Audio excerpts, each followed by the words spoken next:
Au nom du Père et du Fils et du Saint-Esprit. Amen. Chers frères et sœurs, loué soit Jésus-Christ. Aujourd'hui, dans l'Évangile selon Saint Jean, chapitre 7, verset 43, nous lisons ceci. C'est ainsi que la foule se divisa à cause de lui.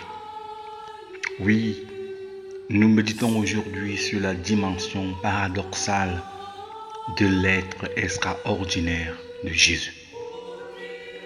Tout le monde parle de lui. Les soldats soucieux de leur image entrent dans une panique générale. Ils vont se réunir pour chercher comment arrêter le déploiement de ce nouveau modèle, un modèle particulier qui s'impose par sa seule vie.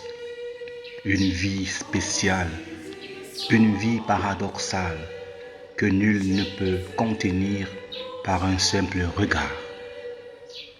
En effet, à la différence des autres scribes, des autres maîtres, Jésus vit ce qu'il prêche et sa présence dérange ceux qui sont pleins d'hypocrisie, de méchanceté.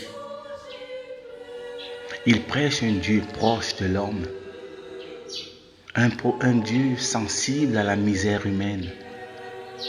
Et dans la foule, par rapport à lui, on est divisé. Aujourd'hui, mon frère, ma sœur, as-tu le courage d'exprimer librement ton identité chrétienne en proclamant la paternité de Dieu sans avoir peur d'être éliminé de la surface de la terre parce que dans ta vie, une vie qui se veut paradoxale, tu es déjà compté parmi les anges dans les cieux. Oui,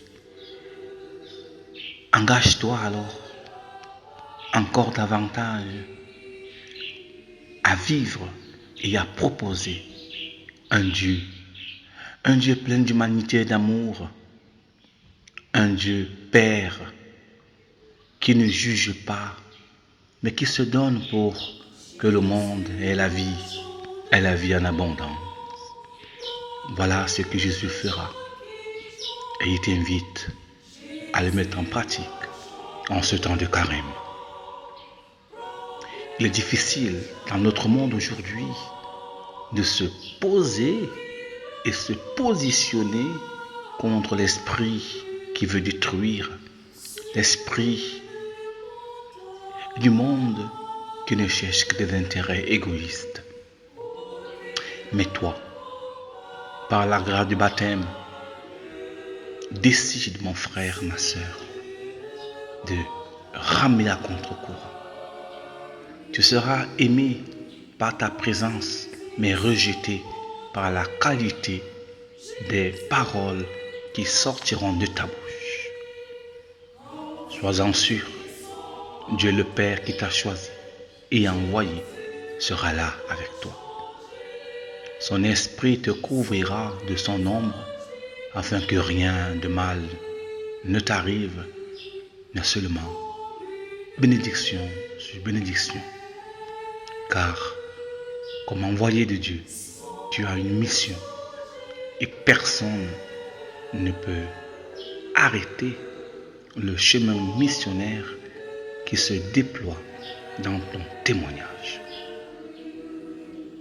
Ô Dieu notre Père, tu connais la grâce que tu es pour nous et tu la donnes aux hommes et aux femmes qui s'abandonnent à ton amour. Donne-nous de vivre pleinement, aujourd'hui encore, notre identité chrétienne à travers un témoignage vivant et vrai qui nous conduit même à un martyr. Accorde-nous à travers vents et marées la force de rester fidèles à notre vocation en témoignant de toi, de notre foi, de notre appartenance jusqu'à notre dernier souffle. Car ma vie qui se perd dans le témoignage, je la gagne dans l'intimité avec toi. Merci Père pour ta présence. Bénis celui qui, à cette matinée, écoute cette parole. Bénis sa famille, bénis sa mission. Oui, mon cher, ma sœur, reçois de Dieu la bénédiction. Au nom du Père et du Fils et du Saint-Esprit. Amen. Sainte journée.